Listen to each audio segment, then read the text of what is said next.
While playing a game, the girl drew a card that required her to kiss a man present at the party through a tissue for 1 minute. The CEO sitting nearby confidently pulled out a tissue, since he was the only man there.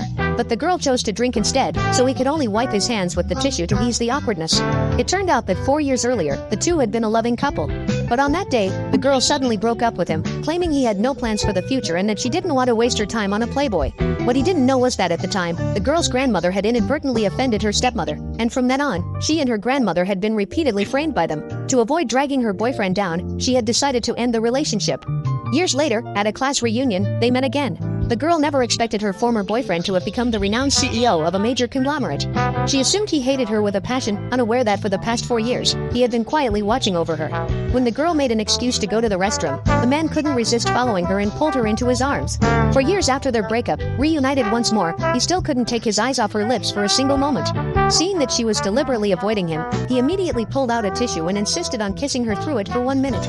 The girl angrily slapped him, thinking he would ignore her completely. But the next day, upon learning that her boss had sent her on a business trip up the mountain and she hadn't returned overnight, he went frantic with worry. He led a group of people in a search that lasted all day, finally finding her at the foot of the mountain. After investigating, he discovered that while she was working up the mountain, a client had tried to take advantage of her. She had struggled and accidentally fallen off a cliff. He then tracked down that villainous man. No matter how much the man begged for mercy, he exacted a brutal revenge on the man who had bullied her.